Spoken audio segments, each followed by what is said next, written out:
লাকাদ জাআকুম রাসূলুম মিন আনফুসিকুম। আরে কোন নবী পাঠাইছে?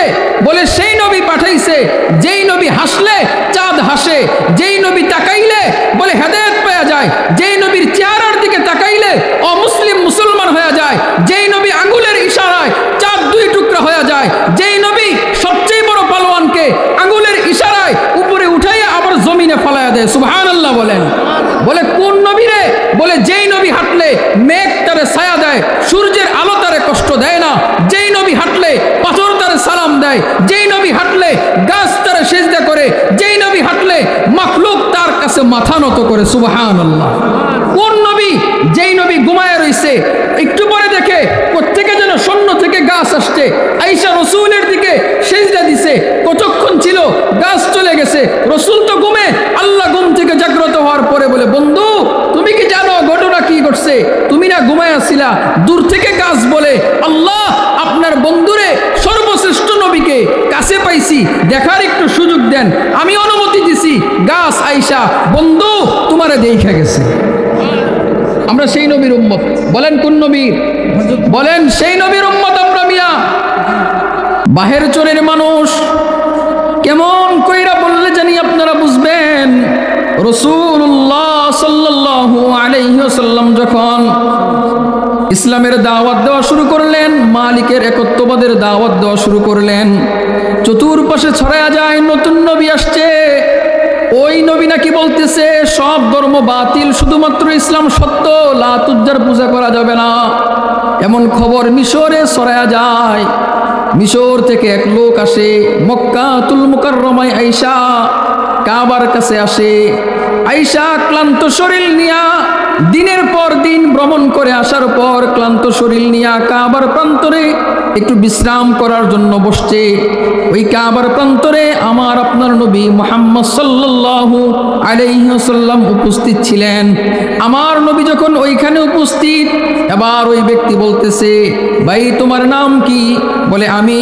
বলে ভাই আমি অনেক দূর মিশর থেকে সফর করে আসছি, ক্লান্ত আমার শরীর। ওরে ভাই তুমি আমার কাছে আসো, একটু সময় বসো। আমার নবী মুহাম্মদুর রাসূলুল্লাহ বলেন, ওই মিশরের লোকটা যখন আমাকে ডাকলো আমি কাছে আসলাম। এবার কাছে আসার পরে ওই মিশরের লোকটা আমাকে বলতেছে, ভাই তুমি আমার কাছে একটু সময় একটু দাও, আমার কাছে একটু বসে থাকো। বলে কেন কেন কেন? বলে আমি এত দূর মিশর থেকে সফর করে আসছি, আমার শরীর ক্লান্ত, কিন্তু আমি আসার পর কাবার প্রান্তরে বৈশা যখন তোমার চেহারার দিকে নজর দিছি, আমার শরীরের সব ক্লান্তি দূর হয়ে গেছে। শুধু কি তাই? বলে না না বন্ধু, আপনি একটু বসেন, আমার একটু সময় দেন, আমি একটা বিশেষ প্রয়োজনে আসছি। বলে কি বিশেষ প্রয়োজন? বলে আমি খবর পাইছি মক্কার মধ্যে এক ব্যক্তি নাকি নিজে নবী দাবি করছে, আমি আসছি, যদি তারে পাই দুনিয়া থেকে বিদায় করে নিব। আমার নবী মুস্কি মুস্কি হাসে আর বলে, একটু সময় বিশ্রাম নেন, তারপরে আমি আপনারে ওই ব্যক্তির কাছে চিনে দেব। সুবহানাল্লাহ। এবার ওই ব্যক্তির মনে কৌতূহল জাগে, কিরে এটা কেমন মানুষ? তাকাইলাম, ক্লান্তি দূর হয়ে গেল, চেহারা এত সুন্দর কেন? চেহারার দিকে তাকাইলে এত শান্তি লাগে কেন? জিজ্ঞেস করে নাম কি? বলে নাম হইল মুহাম্মদ। বলে পিতার নাম কি? বলে পিতার নাম আব্দুল্লাহ। বলে আপনি যারে মারতে আসছেন আমি হইলাম সেই মুহাম্মদ। সুবহানাল্লাহ। এবার ওই ব্যক্তি বলে, আল্লাহর কসম কইরা বলি, যদি তুমি মুহাম্মদ হয়ে থাকো, তোমার চেহারায় বলে আসলেই তুমি সত্য নবী, তোমারে মারা যাবে না, তোমার ধর্ম সত্য, কালিমা পড়ায়া মুসলমান বানায়া দাও। সুবহানাল্লাহ। বাহের চরের মানুষ কি বললে জানি বুঝবেন। রাসূলের কাছে এক যুদ্ধের ময়দানে হযরত আলী আয়েশা বলেন, ইয়া রাসূলুল্লাহ আমার চোখ আহত হয়ে গেছে, চোখ দেখেন না কি অবস্থা। রসুল বলে, আলী কাছে আসো। রসুলের লালা মুবারক নেয়, হযরত আলীর চোখে লাগায়া দেয়। হযরত আলী বলেন, লালা মুবারক লাগাইতে দেরি, আমি আলীর চোখ ভালো হইতে দেরি নাই। সুবহানাল্লাহ। হযরত আলী বলেন, আমার যেই চোখটা ব্যথা পাইছি ওইটাতে লালা মুবারক লাগাই দিছে, এখন এই চোখটা নষ্ট, চোখটা ভালো চোখের চেয়ে আরো ভালো হয়ে গেছে। এইখানে শেষ না, এক সাহাবী রাসূলের কাছে এসে বলে, ইয়া রাসূলুল্লাহ, দেখেন না আমার শরীরের মধ্যে কতগুলো গোটা উঠছে, দেখেন না বসন্তের মতো কেমন দাগ হয়েছে। রাসূল গো, আমার শরীরের কোনো এই যে গোটাগুলো হয়েছে ওষুধে কাজ দেয় না। আল্লাহর রাসূল বলে, কাছে আসো। নিজের লালা মুবারক নেই, সাহাবীর শরীরে লাগায়া দেয়। সাহাবী বলেন, রাসূলের লালা মুবারক লাগতে দেরি, আর আমার গোটা ভালো হইতে দেরি নেই। সুবহানাল্লাহ। এইখানে শেষ না, মজার কথা হইল, ওই সাহাবী দুনিয়াতে যতদিন ছিলেন, রাসূল দুনিয়াতে ছিলেন না, সাহাবী ছিলেন। অন্যান্য সাহাবীরা তার কাছে যেত, যে বলতো, ভাই তোমার শরীরটা একটু দাও, তোমার শরীর থেকে রাসূলের লালা মুবারকের সুগন্ধি পাওয়া যায়। সুবহানাল্লাহ। আল্লাহ বলেন, লাকাদ জাআকুম রাসূলুম মিন আনফুসিকুম। সুবহানাল্লাহ বলেন, কোন নবী পাঠাইছেন? বলে, শোনো শোনো, এমন নবী পাঠাইছেন। রাসূল একদিন নিজের চুল মুবারক কাটার পর সাহাবীদের মাঝে বন্টন করে দেয়। যখন চুল মুবারক বন্টন করে দেয়, উম্মে আম্মারা রাদিয়াল্লাহু তাআলা আনহা বলেন, আমার বাগে একটা রাসূলের চুল মুবারক আমি পাইছি, যত্ন করে রেখে দিছি। আমার পরিবার কিংবা বাহিরের কেউ যদি অসুস্থ হইয়া আমার কাছে আসতো, তো আমি রাসূলের চুল মুবারককে পানির মধ্যে চুবাইতাম, তারপরে রোগীরে খাওয়াইতাম। বলে, খাওয়াইতে দেরি, সুস্থ হইতে দেরি হইতো না। সুবহানাল্লাহ। নবী চিনছেন, নবী চিনছেন। এখনো চিনেন নাই বাহের চরের মানুষ হযরত খালিদ বিন ওয়ালিদ রাদিয়াল্লাহু তাআলা আনহু, যার উপাধি স্বয়ং রাসূল করিম সাল্লাল্লাহু আলাইহি ওয়াসাল্লাম দিয়েছেন সাইফুল্লাহ, মানে আল্লাহর তলোয়ার। সেই খালিদ বিন ওয়ালিদ বলতেছে, ও দুনিয়ার মানুষ শুনো, আমি খালিদ বিন ওয়ালিদ যেই যুদ্ধে যাই ওই যুদ্ধে বিজয় হয়, কোনো পরাজয় আমার ধারে কাছে নাই। বলে, খালিদ বিন ওয়ালিদ কেমন ছিলেন? বলে, যার জীবনে কোনো পরাজয় নাই, যেইখানে গেছে ওইখানে বিজয় লাভ করছে। সুবহানাল্লাহ। সেই খালিদ বিন ওয়ালিদ নিজের মাথা থেকে টুপি খুইলা সবাইকে দেখায়, বলো দেখো আমার এই টুপির ভিতরে 3টা চুল মুবারক। এই 3টা চুল মুবারক হইলেন রাসূল করিম সাল্লাল্লাহু আলাইহি ওয়াসাল্লামের চুল মুবারক। বলে, এই চুল মুবারক টুপিতে নিয়া, এই টুপি মাথায় দিয়া যেই যুদ্ধে যায় ওই যুদ্ধে খালিদ বিন ওয়ালিদকে কেউ হারাইতে পারে না, বিজয় লাভ করি। সুবহানাল্লাহ। বুঝেন বুঝেন, রাসূল চিনেন। আরে মিয়া, আপনারা আমার গ্রাম থেকে দুর্গন্ধ হয়, রাসূলের গ্রাম থেকে সুঘ্রাণ হয়। সুবহানাল্লাহ বলেন। মেশকো আম্বর কিসের মিয়া? মেশকো আম্বর কিসের? রাসূলের গ্রাম তো এমন, মক্কার মানুষগুলো, মদিনার মানুষগুলো রাসূলের ঘাম নেওয়ার জন্য প্রতিযোগিতা করতেন। ঘাম নিয়ে আতরের সাথে মিশাইয়া আতর হিসাবে ব্যবহার করতেন। সুবহানাল্লাহ বলেন। এক সাহাবী রাসূলের কাছে এসে বলেন, ইয়া রাসূলুল্লাহ, আমার মেয়েটার বিবাহ দোয়া কইরা দেন। রাসূল দোয়া কইরা দেয়, তারপর জিজ্ঞেস করে, ও আমার সাহাবী, তোমার কাছে কি তোমার মেয়েকে দেওয়ার মতো কোনো সুগন্ধি আসেনি? বলে, নাই। রাসূল বলে, একটা শিশি আনো। রাসূলের কাছে শিশি আনে। রাসূলুল্লাহ নিজের শরীর থেকে 1-2 ফোঁটা গাম শিশির মধ্যে দেয়। রাসূলের গামের বরকতে শিশিটা পুরা গাম মুবারক দ্বারা ভরপুর হয়ে যায়। বলে, যাও যাও, এই গাম মুবারক সুগন্ধি হিসাবে ব্যবহার করবা, হাদিয়া দিয়া দিলাম। হাদিয়া নিয়া সোজা চইলা যায়। ওই সাহাবী বাড়িতে যায়, নিজের যত লোকজন আছে সবার শরীরে ওই গাম মুবারক সুগন্ধি হিসাবে ব্যবহার করে, আর তাদের বাড়ির চতুর্পাশে শুধু সুগন্ধ আর সুগন্ধ। সুবহানাল্লাহ। কিতাবের মধ্যে আসছে তাদের বাড়ির নাম হয়ে গেছে সুগন্ধ বিলা। সুবহানাল্লাহ। কি নাম হয়েছে বলেন? বাড়ির নাম হয়ে গেছে সুগন্ধ বিলা।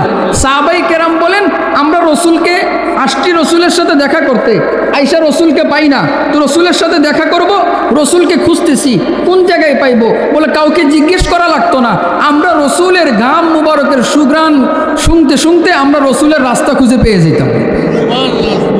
বুঝেন নাই? যেই দিক দিয়ে গেছে গ্রাম ছড়াইছে, যেই দিক দিয়ে গেছে গ্রাম ছড়াইছে। মজার কথা হইল, আনাস বিন মালিক রাদিয়াল্লাহু তাআলা আনহু উনার বাড়িতে গেছেন এক সাহাবী দাওয়াত খাওয়ার জন্য দাওয়াত খাওয়াইছেন, দাসীরে বলছে তোয়াইলা এনে দাও হাত মোছার জন্য। যখন তোয়াইলা এনে দিলেন তো আনাস বিন মালিক দেখলেন ওই তোয়াইলার মধ্যে ময়লা লেগে আছে। বলতেছে যাও এটা পরিষ্কার করে নিয়ে আসো। দাসী তোয়াইলা নিছে, আগুনের মধ্যে ফালাইছে, লাড়াচাড়া দিয়া তোয়াইলা আইনা সাহাবীর কাছে দিছে। সাহাবী দেখে অবাক হয়ে গেছে, কিরে তোয়াইলা আগুনে দিল, তোয়াইলা দেখি পুড়লো না, ব্যাপার কি? আনাস বিন মালিককে জিজ্ঞেস করলেন। তো আনাস বিন মালিক বলেন, শোনো রহস্য হইল, একদিন রসুল আমার ঘরে আসলেন, আমি রসুলকে দাওয়াত খাওয়াইলাম, এই তোয়াইলা দিলাম, রসুল এটা দিয়ে হাত মুছছিলেন, রসুলের হাতের স্পর্শ তোয়াইলার মধ্যে লাগছে, এই কারণে এই তোয়াইলা কোনো আগুন স্পর্শ করে না। আল্লাহু আকবার বলে। কার হাত মুবারক? রসুলের হাত মুবারক, তোয়াইলাতে লাগছে, এই তোয়াইলার আগুনে পুড়ে না। এই তোয়াইলা যখন ময়লা হয়ে যায় পানি দিয়ে ধুই না, এটা আগুনের মধ্যে ফালাই, ময়লাগুলো আগুন পুড়ে ফেলে, তোয়াইলা পরিষ্কার হয়ে যায়, আবার আমরা ব্যবহার করি। সুবহানাল্লাহ। একদিন হযরত ফাতেমা রাদিয়াল্লাহু তাআলা আনহা সুন্দর মতো রুটি সেকতেছেন, আমরা রুটি বানাই না, রুটি সেকতেছেন, তো কয়েকটা রুটি কোনোভাবেই হইতেছে না, কাঁচাই রয়ে গেছে। আইসা বলে, আব্বাজান রহস্য বুঝলাম না, এই কয়েকটা রুটি কোনোভাবেই দেখি কাজ করতেছে না, এগুলো আটাই রয়ে গেল, সেকতে পারতেছি না। তো রসুল কারিম বলে, শোনো ফাতেমা, এটা তোমার আব্বার কারিশমা। সুবহানাল্লাহ বলেন। বলে কি হয়েছে আব্বা? বলে রুটিগুলাতে আমার হাতের স্পর্শ লাগছে, এই কারণে আগুন এই রুটির স্পর্শ করে না।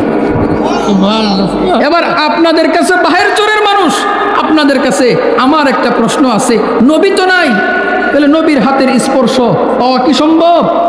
কি ভাই? কিন্তু রসুল একটা জিনিস বলে গেছে, যে আমারে স্বপ্নে দেখলো সে বাস্তবেই আমারে দেখলো, আর আমারে দেখলে পুরস্কার হইল জাহান্নামের আগুন থেকে তাকে মুক্ত দেওয়া হবে, জান্নাত তাকে দেওয়া হবে। এবার আসেন মজার কথা বলি, রসুল তো পাইলাম না, স্পর্শ তো নাই, কি করবো? বলে রসুলের আদর্শ যেই ব্যক্তি মানবে ওই ব্যক্তিকে আগুন স্পর্শ করবে না। সুবহানাল্লাহ বলেন। কার আদর্শ বলেন? বলেন কার আদর্শ? আমাদের নবী হযরত মুহাম্মদ মুস্তাফা সাল্লাল্লাহু আলাইহি ওয়াসাল্লাম। রসুলের আদর্শ মানবেননি? আমি যদি এইভাবে বলতে থাকি, বলতে বলতে অনেক রাত্র হয়ে যাবে, কিন্তু এই রসুলের সম্মান শেষ হবে না। আর এটার মধ্যে কি মজা, যার ভিতরে রসুলের ইশক আর মুহাব্বত আছে সে বুঝতে পারে রসুলের শান মানে কি মজা, আর যার দিলের মধ্যে রসুলের মুহাব্বত নাই সে কখনো রসুলের সম্মান শুনলে সহ্য করতে পারে না। বাস্তব না বাস্তব বলে? এই যে আপনারা বসে রয়েছেন, এটা কিন্তু রসুল কারীম সাল্লাল্লাহু আলাইহি সাল্লামের একটা ভালোবাসার টানে বসে আছে, এটা জানেননি? এটা তো আমাদের ফিতরত, বুড়া তো ওই জায়গায় মিয়া। হ্যাঁ, মজার একটা কথা আসছে, বলে ফেলি।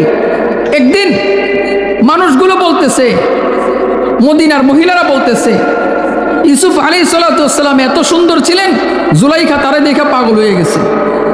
জুলাইখা পাগল হয়ে গেছে, এখন মিশরের মন্ত্রীর স্ত্রী, বাদশার স্ত্রী একটা গোলামের কারণে পাগল হয়েছে, বদনাম ছড়াইয়া গেছে।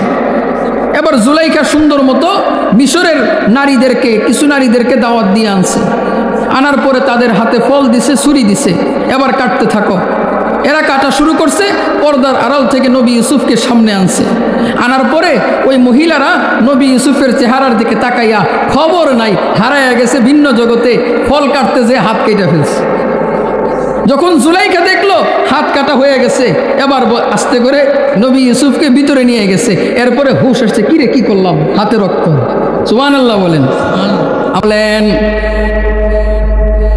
ও মদিনার নারীরা শুনো, ওই দিন যদি নবী ইউসুফের জায়গায় আমার স্বামী শেষ নবী মুহাম্মদুর রাসূলুল্লাহ সাল্লাল্লাহু আলাইহি ওয়াসাল্লাম উপস্থিত থাকতো, তাহলে মিশরের নারীরা হাত না কাইটা নিজেদের কলিজা কাইটা ফেলতো। বুঝছেন নি আমরা কোন নবীর উম্মত? আমরা সেই নবীর উম্মত।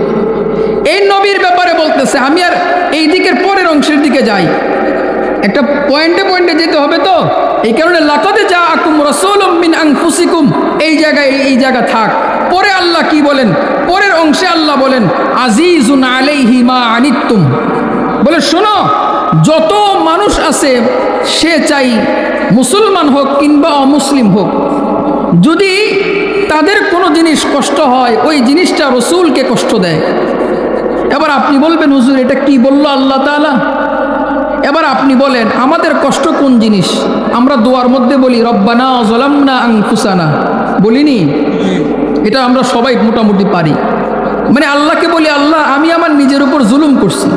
তা আমি নিজের উপর কি জুলুম? ওই যে গুনাহ করছি, এটা নিজের উপর জুলুম করছি। কেননা এই গুনাহের কারণে এখন কোথায় জ্বলতে হবে? জাহান্নামের আগুনে। তাহলে নিজের উপর নিজে জুলুম করলাম। এবার আসেন, এই যে আল্লাহ তাআলা আমাদেরকে বুঝাইয়া দেয়, বলে শোনো তোমরা যত অপরাধ করবা, এই যে ঈমান আনলো না কাফের মুশরিকরা, রসুলকে মানলো না, কোরআন মানলো না, হাদিস মানলো না, এটার কারণে তারা জাহান্নামে যাবে, তাদের কষ্ট হবে। এইটার কষ্ট রসুলকে কষ্ট দেয়। এবার কি বুঝছেন? তার মানে তারা যদি ঈমান আনে তাহলে তারা সুখে থাকবে, ঈমান না আনলে কষ্টে থাকবে। তাহলে তাদের ঈমান না আনাটা রসুলের জন্য কষ্টদায়ক। এবার সহজে বুঝছেন? এবার দেখেন পরের অংশে কি বলে, বলতেছেন হারিসুন আলাইকুম, তোমাদের ব্যাপারে মুসলিম অমুসলিমদের ব্যাপারে বলতেছেন তোমাদের ব্যাপারে রসুল করিম সাল্লাল্লাহু আলাইহি সাল্লাম আগ্রহী। বলে কি আগ্রহী? তোমরা ঈমান আনবা, সত্যের পথে থাকবা, রসুলুল্লাহকে মানবা, কুরআন মানবা, দুনিয়াতে সুখ শান্তি পাইবা, আখিরাতে চিরস্থায়ী মুক্তি পাইবা। এই ব্যাপারে রসুল আগ্রহী। এতটুকু বুঝছেন? সূরা কাহফের মধ্যে আল্লাহ বলেন ফালাআল্লাকা বাখিউন নাফসাকা আলা আসারিহিম ইল্লাম ইউমিনু বিহাযাল হাদিস আসাফা। বলে বন্ধু আপনি তাদেরকে দ্বীনের পথে আনার জন্য, ঈমানের পথে আনার জন্য এত হয়রান, এত পেরেশান হয়ে গেছেন, মনে হইতেছে আপনি আক্ষেপ আর আফসোস করতে করতে নিজে শেষ করে দিবেন। কে বলতেছে? আল্লাহ বলতেছেন। এরপরে বলে বন্ধু তোমার কাজ হইল আমা আলাইনা ইল্লাল বালাগ, পৌঁছানো পর্যন্ত তোমার কাজ, হেদায়েত তো আমি আল্লাহ দিব। কি ভাই কথা কি বুঝাইতে পারলাম? রসুল আমাদের জন্য কি পরিমাণ কষ্ট করছে এই ঘটনা সবাই জানে। তায়েফের ঘটনা কে না জানে? কি ভাই, যেই বছর রসুলের চাচা ইন্তেকাল করছে, সেই বছরে রসুলের স্ত্রী আম্মাজান খাদিজা ইন্তেকাল করছেন। ওই বছরের নাম রসুল দিয়েছেন আমুল হুজুন, দুঃখের বছর। কেন? রসুলকে বাহিরে প্রোটেকশন দিতেন নিজের চাচা আবু তালেব, আর ঘরের ভিতরে সান্ত্বনা দিতেন। সারাদিন মুশরিকরা কষ্ট দিলে ঘরে আসলে ওনার স্ত্রী আম্মাজান খাদিজা সান্ত্বনা দিতেন। এখানে আমাদের একটা শিক্ষা আছে, আমাদের মা বোনদের একটা শিক্ষা আছে। আমরা তো অনুসরণ করবো আমাদের আম্মাজানদের, রসুলের স্ত্রীদের অনুসরণ আমরা করব না।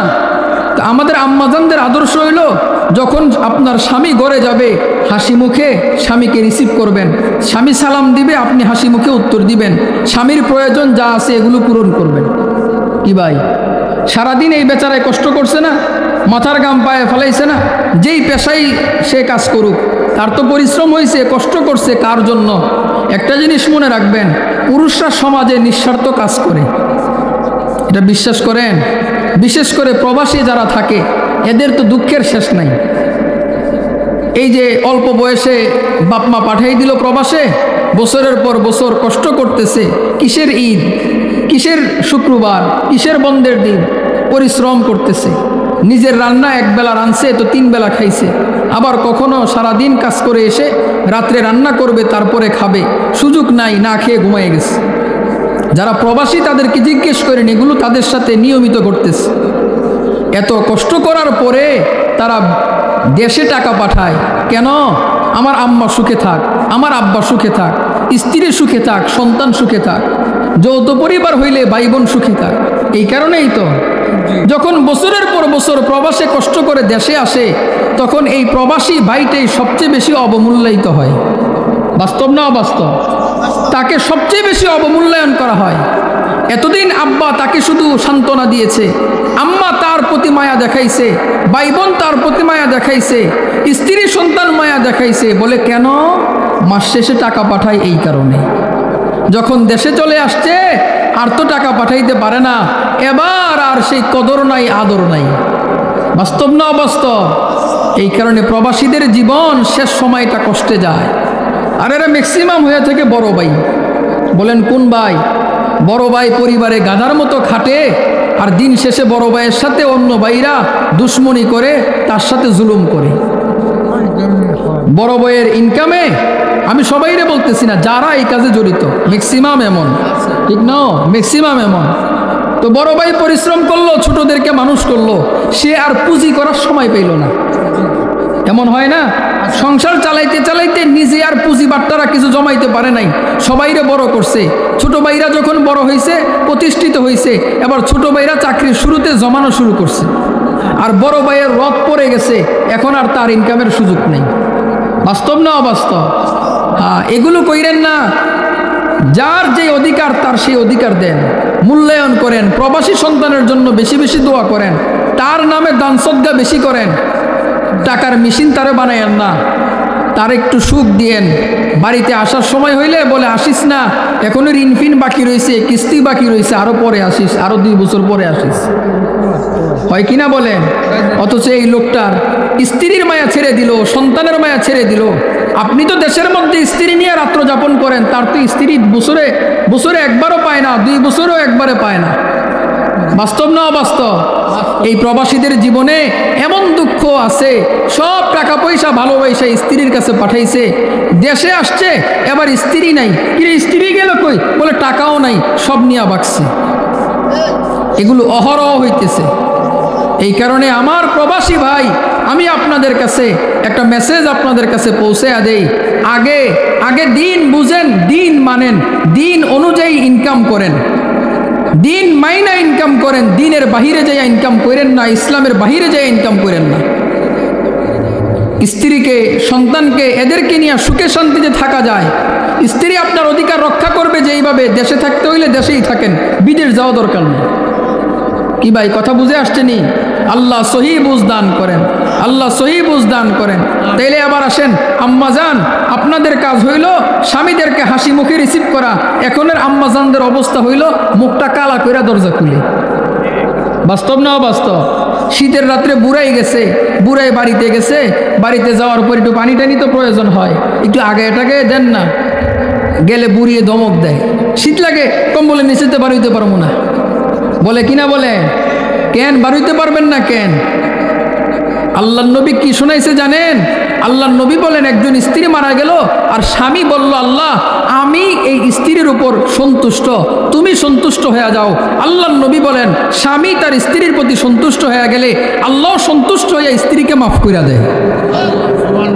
কি ভাই, স্ত্রীর মাফের গ্যারান্টি স্বামীর কাছে, এই স্বামীর সাথে বেয়াদবি চলবে না। এবার আপনারা যারা পুরুষ আছেন বলেন দেখি, ওয়াজটা শুনে খুশি লাগছে নি? কন্যা দিয়ে আপনারা কথা খুশি লাগছে? পক্ষে গেছে না ওয়াজ, এই কারণে খুশি লাগছে। এবার আপনাকে বিপক্ষে বলি, আম্মা করে খুশি করা লাগবো না, তাহলে বদদোয়া দিব তো আমারে। ঠিক আছে আম্মারা, শুধু আপনাদের কথা না, বাবাদের কথাও বলতেছি। রসুলের আদর্শ তো এমন, রসুল্লাহ ঘরে ঢুকতেন সালাম দিয়া, হাসি মুখে, ঘরে ঢুইকা আগে মেসওয়াক করতেন, বিবিদেরকে সময় দিতেন, সারাদিন কি হয়েছে খুঁটিনাটি গল্প করতেন। এতটুকু বুঝছেন আদর্শ? এবার আসেন, এখনের স্বামীদের আদর্শ কি?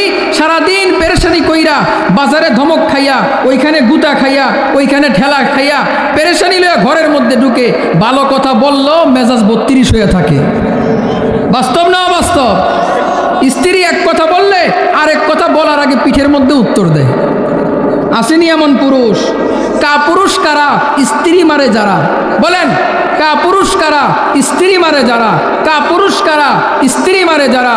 এই কারণে কাপুরুষ হব না, স্ত্রীকে মারব না। বলেন বলেন, কাপুরুষ হব না, স্ত্রীকে মারব না। বলেন কাপুরুষ হব না, স্ত্রীকে মারব না। রাজি আছি ইনশাআল্লাহ? রসুল মায়ের শিখাইছেন, ছোট্ট একটা লাঠি দিয়া আস্তে করে মার দিবা, যেন ব্যথা না পায়, দাগ না পড়ে। এক ওয়াজে করার পরে বুড়া একজন কয়, ও হুজুর লাঠি দিয়ে পিটতে পিটতে বেহুশ করে লাই, কিচ্ছু হয় না, আর আমনে কোন যে আস্তে আস্তে পিটাইতে। বাস্তব না অবাস্তব? এবার আপনাদেরকে জবাব দেওয়া যায়, কেন হয় না জানেন? প্রথম থেকেই আপনি রশি ডিল দিয়ে ফেলছেন, প্রথম থেকে স্ত্রীকে আপনি দিনের পথে রাখেন নাই, এই কারণে এই জায়গায় এসে আপনি হুচুট খেয়ে গেছেন। শুরু থেকে যদি দিন মানাইতেন, দিন বুঝাইতেন, দিনের পরিবেশে রাখতেন। এখনের স্বামীরা তো স্ত্রীদেরকে ডিসপ্লে বানায়। ডিসপ্লে বানায়নি, ডিসপ্লে বুঝেন? দোকানের সামনে ভালো ভালো জিনিসগুলো রাখে না, সুরম সুরম শু হিসাবে রাখে। স্ত্রীকে মেকআপ কিনে দেয়, আইলাইনার কিনে দেয়, মাস্কারা টাস্কারা, কত কারামারা কিনে দেয়। এগুলো কিনে দেয়, সুন্দর মতো সাজুগুজু করে, সুন্দর ড্রেস পরে এবার বাহিরে নিয়ে নিয়ে ঘুরে মোটরসাইকেলের পিছনে। বাস্তব না অবাস্তব? বউটা না তোমার, কেন দেখাইলা রিক্সাওয়ালা রে? বউ না তোমার, কেন দেখাইলা গাঞ্জুট্টি রে? বউ না তোমার, কেন দেখাইলা পরপুরুষ রে? এখন তো আধুনিক হয়েছে, শুধু এলাকায় দেখায় শেষ না, আবার এটা ফেসবুকেও দেখায়। বলেন বাস্তব না অবাস্তব? এরা পুরুষ না কাপুরুষ? জোরে বলেন, জোরে বলেন। এরা কি করে বলেন? নিজের বিবিরে শোপিস হিসাবে সামনে উপস্থিত করে। আর এখন তো ফেতনা এমন বেড়ে গেছে, মানুষ এখন জীবিকার জন্য বউ ব্যবসা করে। কি ব্যবসা বলেন? বউ ব্যবসা। এই যুবক ভাই যারা আছো, তোমরা আমার কথা বুঝে ফেলছো, জোরে বলো, বউ ব্যবসা আসেনি? মুরব্বীরা না বুঝলেও পোলাপাইন বুঝছে। কি করে জানেননি? স্বামী স্ত্রী কাপল ব্লগ করে। কি ব্লগ? কাপল ব্লগ। স্বামী স্ত্রী বিভিন্ন জায়গায় ঘুরতে মুড়তে যায়, এগুলো ভিডিও করে ফেসবুকে ইউটিউবে ছাড়ে, এগুলো মাসে মাসে টাকা কামায়। এটার নাম বউ ব্যবসা। কি ব্যবসা বলেন? কেন নিজে যদি ভিডিও দেয়, পুরুষের ভিডিও পুরুষে দেখে না, এই কারণে নিজের বিবিডারে সাজাইয়া ওইডারে দেখায়। পোলাপাইন কাপল ব্লগ কেন দেখে? ওই মহিলার কারণেই দেখে। বাস্তব না অবাস্তব? এবার বলেন, এই ঘরে কি সুখ আসবে? এই ঘরে শান্তি আসবে? এই বিবি তো 2 দিন পরে পিটাবে, আরেক পরপুরুষের লগে ভাগবে।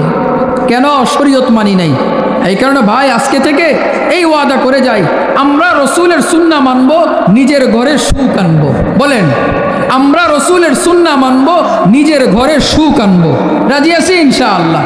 এবার আসেন ওই জায়গা থেকে আবার সামনের দিকে চলে যাই। তো রসুল্লাহ ঘরে ঢুকতে কি করতেন? হাসি দিতেন, সালাম দিতেন, ডান পা দিয়ে ঢুকতেন, বিসমিল্লাহ বলতেন, এরপরে মেসওয়াক করতেন, এরপরে বিবিদেরকে সময় দিতেন। মনে থাকবো নি কথাগুলো? আচ্ছা বলেন, একটা লোক যখন ঘরে ঢুকে বাহিরে টুং করে ঘুরা, তার সাথে শয়তানও ঘরে প্রবেশ করে। কে প্রবেশ করে বলেন? শয়তান। কে প্রবেশ করে? শয়তান। এবার শয়তান যেন আমার সাথে আমার ঘরে না ঢুকতে পারে, আমার বাচ্চা, আমার আব্বা, আমার আম্মা, আমার স্ত্রীর সাথে আমার ঝগড়া না লাগাইতে পারে, এই কারণে রসুল শিখাইছেন, আপনারা যে যখন ঘরে ঢুকবেন বিসমিল্লাহ বলে ডান পা দিয়ে ঢুকবেন, তো শয়তান আপনাদের সাথে ঢুকতে পারবে না, ওয়াসওয়াসা দিয়ে স্বামী স্ত্রীর মাঝে ঝগড়া লাগাইতেও পারবে না। সুবহানাল্লাহ বলেন। মনে থাকবে ইনশাআল্লাহ? ওই আরেক কথা বলছি, মেসওয়াক। বলেন কি বলছি? সুন্নত 2টা। মেসওয়াক একটা সুন্নত, মুখ পরিষ্কার করা এটা আরেক সুন্নত। মেসওয়াক দিয়ে যদি মুখ পরিষ্কার হয়ে যায়, তাহলে মেসওয়াকের সুন্নত আদায় হইল, মুখ পরিষ্কারের সুন্নত আদায় হইল।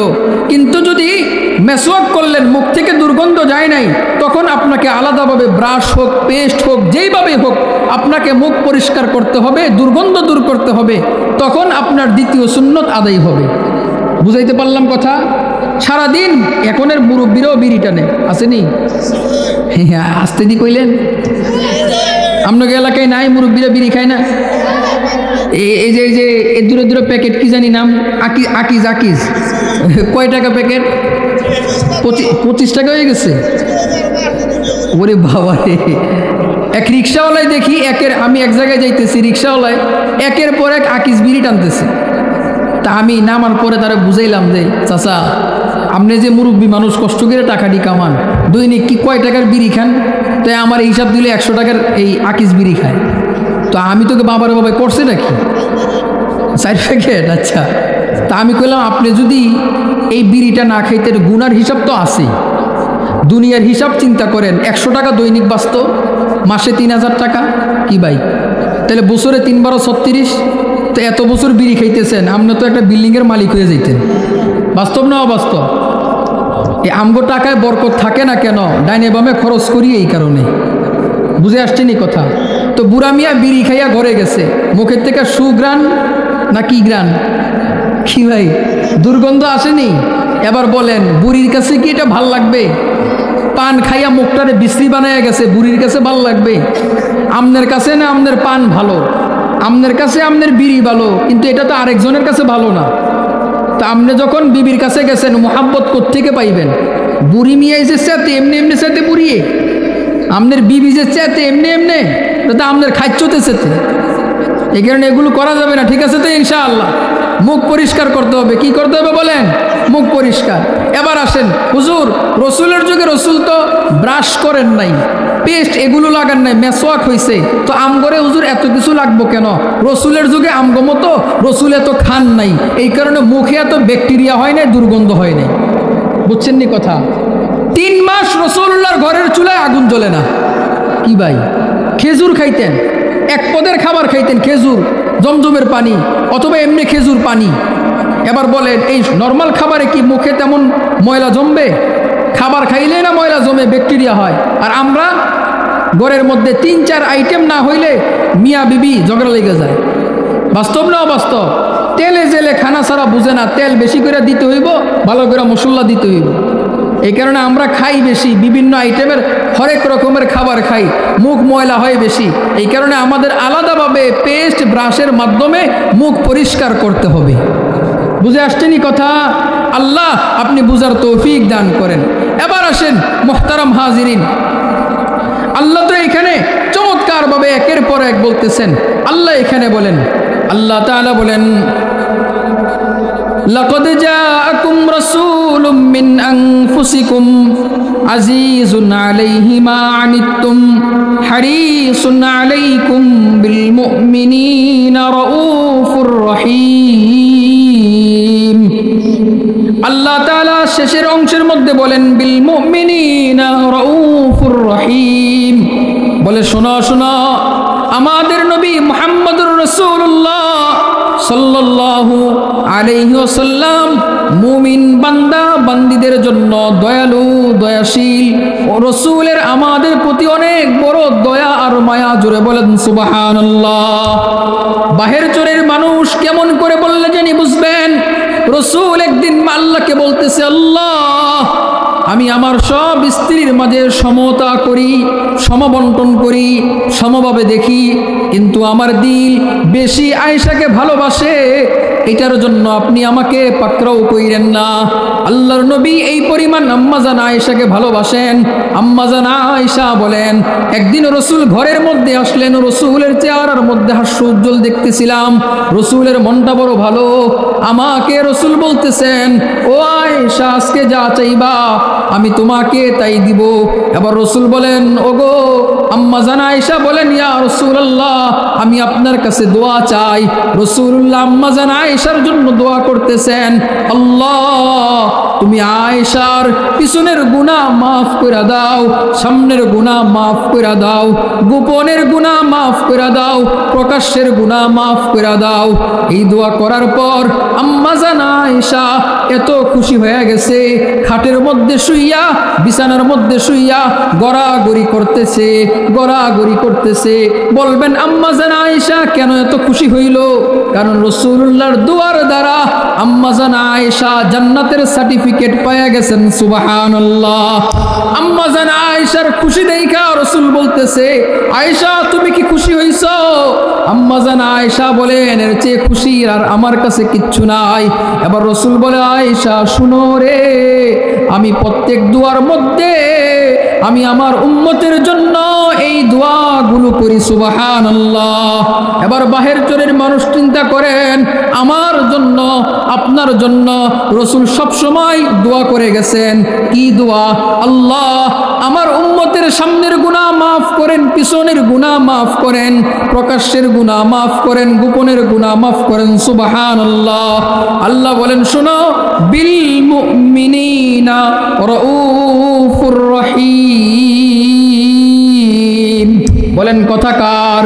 জোরে বলেন কথা কার? কথা আল্লাহর। আল্লাহর নবীর কাছে জিবরাইল আসে, আয়েশা বলে, ওগো আল্লাহর নবী, প্রত্যেকটা নবীরে আল্লাহ তাআলা বিশেষ স্পেশাল একটা দোয়া করার সুযোগ দিয়েছেন, যেই দোয়াটা করলে আল্লাহ সরাসরি কবুল করবেন। আপনারও সুযোগ আসছে, দোয়া করেন, মালিক কবুল করবেন। আল্লাহর নবী বলেন, না না, দোয়াটা আমি দুনিয়ায় করব না, দোয়াটা রেখে দিলাম। ওই দোয়াটা আমি আমার গুনাহগার উম্মতের জন্য হাসরের ময়দানে করব। সুবহানাল্লাহ। ও বাহির চোরের মানুষ, নবী চিনেন নাই, নবী চিনেন নাই, রাসূল কেমন ভালোবাসে আমাদেরকে চিনলেন না। রাসূলুল্লাহ আমাদেরকে শোনা যায় উম্মতকে শোনা যায়, আরে উম্মত শোনো, হাসরের ময়দানে নবী, ওলি, গাউস, কুতুব, আবদাল সমস্ত মানুষ সিজদার মধ্যে পড়ে থাকবে। কেউ ভয়ে সামনে অগ্রসর হবে না, সবাই ভয়ের মধ্যে থাকবে, আতঙ্কের মধ্যে থাকবে। ইয়া নফসি, ইয়া নফসি, নিজের চিন্তা করতে থাকবে। ওই দিন একটা আওয়াজ এক কন্যার থেকে আসবে, ওই আওয়াজ গুনগুন করে আওয়াজ আসতে থাকবে, ইয়া রব্বি উম্মতি, ইয়া রব্বি উম্মতি, ইয়া রব্বি উম্মতি। ওই দিন শুধু একজন উম্মতের জন্য কানবেন, তিনি আর কেউ না, তিনি হইলেন আমাদের নবী মুহাম্মদুর রাসূলুল্লাহ সাল্লাল্লাহু আলাইহি ওয়াসাল্লাম। এটাই তো আল্লাহ বলেন বিল মুমিনিনা রাউফুর রহিম। সুবহানাল্লাহ বলেন। আমার কথা সহজ না কঠিন? এবার আরেকটা মজার কথা বলি, শুনবেন? আমার সময় দিবেননি আপনারা, বেশি রাত্র তো করা যাবে না, আপনাদের কষ্ট হইতেছে। কি কন? হ্যাঁ, এই কারণে তো বেশি সময় দেওয়া, নষ্ট করা যাবে না, ঠিক আছে না ইনশাআল্লাহ? আচ্ছা আচ্ছা, এবার আসেন আপনাদেরকে একটা দারুণ কথা শোনাই। একদিন রসুল করিম সাল্লাল্লাহু আলাইহি সাল্লাম তাহাজ্জুদের সময় মসজিদে নববীতে আসবেন। আসার সময় দেখেন রসুলের স্ত্রী হযরত জুয়াইরিয়া রাদিয়াল্লাহু তাআলা আনহু, তিনি জায়নামাজে বসে ইবাদত করতেছেন। হযরত জুয়াইরিয়া রাদিয়াল্লাহু তাআলা আনহা জায়নামাজের মধ্যে বসে ইবাদত করতেছেন। এমন সময় রসুল এইটা দেখা সুন্দর মতো মসজিদে যায়। রসুল ওইখানে না ফজর পড়ে, ফজরের পর সাহাবীদের সাথে কথাবার্তা বলে, কথাবার্তা শেষ ইশরাক করছেন। রসুল এবার ঘরের মধ্যে আসছেন, আয়েশা দেখে এখনও রসুলের স্ত্রী হযরত জুয়াইরিয়া সেই জায়নামাজের মধ্যে বসা। রসুল জিজ্ঞেস করে, ও জুয়াইরিয়া, তোমাকে আমি তাহাজ্জুদের সময় যাওয়ার সময় দেখে গেলাম, তুমি ইবাদত করতেছ, এখনো কি তুমি সেই এখন থেকে এখনো বসে আছো, ইবাদত করতেছ? হযরত জুয়াইরিয়া বলেন, হ্যাঁ, তাহাজ্জুদ থেকে নিয়ে ইশরাক পর্যন্ত, মনে করেন 9টা পর্যন্ত, দিনের 9টা পর্যন্ত একটানা বসে বসে ইবাদত করতেছে। এবার রসুল করিম সাল্লাল্লাহু আলাইহি ওয়াসাল্লাম বলেন, জুয়াইরিয়া শোনো, আমি তোমারে এমন একটা দোয়া শিখাইয়া দেই, এই দোয়াটা যদি তুমি পড়ো তাইলে তুমি যে তাহাজ্জুদ থেকে নিয়ে ইশরাক পর্যন্ত দীর্ঘ সময় যত ইবাদত করেছ, সেই ইবাদতের সমপরিমাণ সওয়াব পাইবা। সুবহানাল্লাহ। আল্লাহর নবী দোয়াটা কি? আল্লাহর নবী বলেন, সুবহানাল্লাহি ওয়া বিহামদিহি আদাদা খালকিহি ওয়া রিদা নাফসিহি ওয়া জিনাতা আরশিহি ওয়া মিদাদা কালিমাতিহি। আল্লাহর নবী বলেন, শোনো রে হযরত জুয়াইরিয়ার এই ঘন্টার পরের ঘন্টার ইবাদতের যেই সওয়াব, কিয়ামত পর্যন্ত আমার যত উম্মত আসবে তারা যদি এইটা একবার পড়ে, তাহলে সেই পরিমাণ সওয়াব আল্লাহ তাআলা আমলনামার মধ্যে দিয়া দিবেন। সুবহানাল্লাহ। বাহির চরের মানুষ কেন বললাম? কেননা আল্লাহ বলেছেন বিল মুমিনিনা রাউফুর রহিম। উম্মতের জন্য আল্লাহর নবী কি পরিমাণ দয়ালু।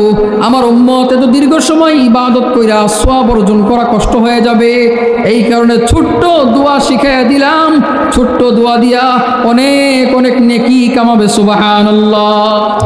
সহজ না কঠিন বলেন? এবার দোয়া শিখবেন কই? বলেন, দোয়া শিখবেন কই? একটু গরম পানি বাজার। ভাই কথা বুঝছেন নি? এই দোয়া শিখবেন কোথায়? আলেমদের কাছে। বলেন কোথায়? আলেমদের কাছে, মাদ্রাসায় দোয়া শিখবেন, ঠিক আছে তো ইনশাআল্লাহ। ইমামদের কাছে। আমাদের স্বভাব ভালো না, ইমাম সাহেব 5 ওয়াক্ত নামাজে আমাদের জন্য দোয়া করে, আর আমরা নামাজ কইরা মসজিদ থেকে বের হইয়া ইমামের বদনাম বলি। বাস্তব না অবাস্তব? এই বেটায় আমারে কয়, আল্লাহ আমার এই মুসল্লিগুলারে মাফ করেন, জান্নাত দেন, দুনিয়ায় সুখ দেন, আখেরাতে মুক্তি দেন, আর আমি বের হইয়া কই ইমাম সাহেব বালা না। এটা ঠিক না বেঠি? আচ্ছা, আবার আপনি কইবেন, হুজুর এই কথা বললেন না, ইমাম সাহেবের দোষ আছে। তো দোষ আছে দেখেই তো সে ইমাম সাহেব। কি ভাই? দোষ আছে দেখেই তো ইমাম সাহেব, নতুবা সে ফেরেশতা হইতো। বুঝেন না এই কথা? দোষ কাদের হয়? মানুষের হয়। ফেরেশতার হয় না। তো আমরা মানুষ না, তো আমাদের ভুল হবে না, দোষ হবে না। কিন্তু আপনাকে চিন্তা করতে হবে, সমাজে এত কোটি কোটি দোষ করে, কোনো সমস্যা নাই। আর ইমাম সাহেব একটু নুন থেকে চুন কষলে সমালোচনার ঝড় বইতে থাকে। এগুলো করবো না ইনশাআল্লাহ। মোহতারাম হাজিরিন, শেষ কথা হলো দুরূদ শরীফের আমল বেশি বেশি করবেন। রাজি আছি ইনশাআল্লাহ? দুরূদ শরীফের আমল যত বেশি করবেন, রসুলের রুহানি ফয়েজ এবং তাওয়াজ্জু আপনার দিকে থাকবে। রসুলের রুহানি ফয়েজ এবং তাওয়াজ্জু যার দিকে থাকবে, সে কখনো পথভ্রষ্ট হবে না, সে কখনো গুনাহগার হবে না, সে কখনো বিপদে পড়বে না, অপমানিত হবে না, লাঞ্ছিত হবে না। কোন দুরূদ? সাল্লাল্লাহু আলাইহি ওয়াসাল্লাম, অথবা আল্লাহুম্মা সাল্লি আলা মুহাম্মদ, অথবা ছোট্ট যেই কোনো দুরূদ শরীফ পড়া যাবে তো ইনশাআল্লাহ। সকালে 100 পড়েন, বিকালে 100 পড়েন, কিছুদিন পর এটারে 300 বানান, 400 বানান, 500 বানান, 1000 বানান। সম্ভব না অসম্ভব? সব বাদ দিয়ে দুরূদ শরীফ পড়েন। ফরজ, ওয়াজিব, সুন্নতে মুআক্কাদা আমলের পরে বাকি সময় আপনি শুধু দুরূদ শরীফ পড়েন, আর কিচ্ছু লাগবে না। পড়ব তো ইনশাআল্লাহ? পড়ব তো ইনশাআল্লাহ? কি পড়ব বলেন? আচ্ছা, দুরূদ শরীফ পড়লে কি হয় জানেন? আই রে, সময় নেই। দুরূদ শরীফ পড়লে আমার নাম, আমার আব্বার নাম রসুলের কাছে ফেরেশতারা পৌঁছায়া দেয়। আচ্ছা, আমার সাথে পড়েন, সাল্লাল্লাহু আলাইহি ওয়াসাল্লাম, আল্লাহুম্মা সাল্লি ওয়া সাল্লিম আলা সাইয়্যিদিনা মুহাম্মদ। মজার কথা শুনেন, এই যে আমরা পড়ছি না, আমার নাম, আমার আব্বার নাম, এই আপনাদের সবার নাম, আপনাদের আব্বার নাম লিস্টি করে রসুলের কাছে পৌঁছাইয়া দিছেন। আচ্ছা, এর চেয়ে মজা কিছু আছে? করবেন তো ইনশাআল্লাহ? আল্লাহ সবাইরে কবুল করুক। মাদ্রাসার সাথে লেগে থাকবেন 3 কাজ: মাদ্রাসা, মসজিদ, আলেম। কয় কথা বললাম? মাদ্রাসা, মসজিদ, আলেম। এইখানে ইসলাম আছে, এইখানে দিন আছে। আপনি বলবেন, হুজুর কোরআনে হাদিসে রসুল বলছেন 2 জিনিস রাখলাম, কোরআন আর হাদিস, আর আপনি কোত্থেকে কইলেন মাদ্রাসা, মসজিদ, আলেম? প্রশ্ন করবেন না? ব্যস্ত লাগবে, শয়তান ধোঁকা দিবে। মনে রাখবেন, কোরআন হাদিস শিখবো কোথায়? মাদ্রাসায়। কোরআন হাদিস শিখবো কোথায়? মসজিদে। কোরআন হাদিস কার কাছে শিখবো? আলেমের কাছে। বুঝে আসছে না কথা? এবার আসেন, মাদ্রাসার সাথে থাকবো 3 জিনিসের মাধ্যমে। বলেন কয় জিনিস? 1 নাম্বার দোয়া করব, 2 নাম্বার সন্তান দিব, 3 নাম্বার অর্থ দিব। আমার কাছে একটা কাগজ আসছে, মরহুম আব্দুর রহমান সাহেব দোয়া চেয়েছেন ওনার জন্য। মরহুম আকরম আলী, মরহুম কালুমিয়া, জসিম মেম্বারের বড় ভাই অসুস্থ, মোহাম্মদ সালাউদ্দিন শাহ আলম খান অসুস্থ, দোয়া চেয়েছেন। আল্লাহ, এখানে যারা ইন্তেকাল করেছেন, আপনি তাদের কবরটারে জান্নাতের বাগান বানিয়ে দেন। যারা অসুস্থ আছেন, সুস্থতার সাথে দীর্ঘ নেক দান করেন। একজন সৌদি প্রবাসী, কি নাম ভাইয়ের? ইঞ্জিনিয়ার আজহারুল ইসলাম। আল্লাহ তাআলা ভাইয়ের দানকে কবুল করুক। আল্লাহ তাআলা ভাইকে দিন ইসলামের সাথে কায়েম থাকার তৌফিক দান করুক। স্টেজে অনেক মুরব্বীরা, গণ্যমান্য ব্যক্তিরা বসা, আল্লাহ এই প্রত্যেকটা গণ্যমান্য ব্যক্তিকে কবুল করুক। আমার সামনে আমার কলিজার টুকরা মুসলমান ভাইয়েরা বসা, যুবকরা বসা, আল্লাহ আপনাদেরকেও কবুল করুক। পর্দার আড়ালের মা বোনদেরকেও কবুল করুক। সবাই দুরূদ শরীফ পড়ি। সাল্লাল্লাহু আলাইহি ওয়াসাল্লাম, সাল্লাল্লাহু আলাইহি ওয়াসাল্লাম, সাল্লাল্লাহু আলাইহি ওয়াসাল্লাম, সাল্লাল্লাহু আলাইহি ওয়াসাল্লাম। আলহামদুলিল্লাহি রাব্বিল আলামিন, ওয়াসসালাতু ওয়াসসালামু আলা সাইয়্যিদিল আমবিয়াই ওয়াল মুরসালিন ওয়া আলা আলিহি ওয়া আসহাবিহি আজমাইন। ربنا ظلمنا أنفسنا وإن لم تغفر لنا وترحمنا لنكونن من الخاسرين. ربنا آتنا في الدنيا حسنة وفي الآخرة حسنة وقنا عذاب النار. يا حي يا قيوم، يا حي يا قيوم، يا حي يا قيوم، برحمتك نستغيث، برحمتك نستغيث، برحمتك نستغيث. يا مالك الملك ذا الجلال والإكرام، يا حلال المشكلات، يا حلال المشكلات، يا أرحم الراحمين. أي الله رب العالمين، আমরা গুনাহগার বান্দা, আজকে সারা দিন দ্বীনি মজলিস মাহফিল শেষ করে তোমার শাহী দরবারে হাত উঠাইছি। মালিক রে আমাদের সকল নেক আমলগুলার সওয়াবকে লক্ষ কোটি গুণে বাড়াইয়া সোনার মদিনায় পৌঁছে দাও। আয় আল্লাহ, বাবা আদম থেকে নিয়াজ পর্যন্ত যত মুমিন মুমিনাত অন্ধকার কবরে শহীদ আছেন সবার কাছে আপনি হাদিয়া পৌঁছে দেন। আয় আল্লাহ, তোমার কাছে দুইটা হাত উঠাইছি, গভীর রজনীতে মালিক তোমার কাছে চাই আমাদের যাদের দাদা দাদি নানা নানি স্ত্রী সন্তান আব্বা আম্মা পাড়া প্রতিবেশী অন্ধকার কবরে শহীদ আছেন সবার মাগফিরাতে পৌঁছে দাও। আয় আল্লাহ, বিশেষ করে এই মাদ্রাসার সাথে সম্পৃক্ত যত মানুষজন আছে মালিক আপনি তাদের আমল নামায় এই সওয়াবের হাদিয়া পৌঁছে দাও। ও মালিক, তোমার কাছে চাই আমাদের যাদের আব্বা আম্মা অন্ধকার কবরে শহীদ আছেন সবাই রে আপনি মাফ কইরা দেন, কবরটারে আপনি জান্নাতের বাগান বানায়া দেন। আয় আল্লাহ, মাহফিল শেষ করে অনেক ভাই ঘরের মধ্যে যাবে, ঘরের মধ্যে যাওয়ার পর নিজের স্ত্রী সন্তানের চেহারা দেখবে, কিন্তু একটা মানুষের চেহারা দেখবে না, তিনি আর কেউ না, জনম দুঃখিনী মা, তার চেহারা দেখবে না। তুমি না তাদের মাকে নিয়ে গেছ, তুমি না তাদের বাবাকে নিয়ে গেছ, তারা আজকে মাহফিল থেকে গভীর রজনীতে তোমার কাছে দুইটা হাত উঠাইয়া আব্বা আম্মার মাগফিরাতের জন্য তোমার কাছে চাইতেছে। মালিক রে তুমি সবার আব্বা আম্মারে মাফ করে দাও, মালিক রে তুমি সবার আব্বা আম্মারে মাফ করে দাও। মালিক রে আজকে সন্তানের টাকা হইছে, সন্তানের বাড়ি হইছে, গাড়ি হইছে, চাইলে মা বাবারে খাওয়াইতে পারতো, কিন্তু সব আছে মা বাবা দুনিয়ায় নাই। মা বাবারে তুমি মাফ করে দাও, মা বাবারে তুমি মাফ করে দাও। আয় আল্লাহ, তোমার কাছে চাই আমাদের যাদের মা বাবা অসুস্থ আছে তুমি আমাদের মা বাবারে সুস্থতার সাথে দীর্ঘ নেক হায়াত দান করো। আয় আল্লাহ, সুস্থতার সাথে দীর্ঘ নেক হায়াত দান করো। মালিক রে আমি আমার মায়ের সুস্থতা তোমার কাছে ভিক্ষা চাই, আমি আমার মায়ের সুস্থতা তোমার কাছে ভিক্ষা চাই, আমি আমার মায়ের সুস্থতা তোমার কাছে ভিক্ষা চাই। তুমি আমার মারে পরিপূর্ণ সুস্থতার সাথে দীর্ঘ নেক হায়াত দান করো। আয় আল্লাহ, তুমি আমার বাবারেও কবুল করে নাও। আয় আল্লাহ, গভীর রজনীতে দুইটা হাত তোমার সামনে উঠাইছি, এই মাথা এই কপাল তোমার কদমে ঠেকাইছি। আমাদের যত প্রয়োজন আছে তুমি গাইবি খাজানা থেকে পূরণ করে দাও। এই হাত কোনো মাখলুকের সামনে প্রসারিত করাইও না, এই মাথা তুমি কারো সামনে নত করাইও না। আয় আল্লাহ, যে সাদা দাড়ি মুরব্বীরা হাত উঠাইছে রে মালিক, আপনার হাবিব বলছেন তারা হাত উঠাইলে আপনার কাছে চাইলে আপনি তাদেরকে ফিরিয়ে দিতে লজ্জা করেন। মালিক রে সাদা দাড়িওয়ালা মুরব্বীদের কৌশিলা কইরা আমাদের সবার দোয়াগুলা কবুল কইরা নেন। আপনার কাছে গভীর রজনীতে চাই স্টেজে বসা, প্যান্ডেলের ভিতরে বসা যতগুলা মুরব্বী আছে এদের জীবনে আপনি এমন কোন রোগ দিয়েন না যেই রোগ তারে মুষ্টিতে আসতে দেয় না, এমন কোন রোগ দিয়েন না যেই রোগ তাকে মক্কায় যাইতে দেয় না, এমন কোন রোগ দিয়েন না যেই রোগ তারে মদিনায় যাইতে দেয় না, এমন কোন রোগ দিয়েন না যেই রোগ তাকে বিছানায় শোয়া রাখে পর নির্ভরশীল বানায়া দেয়।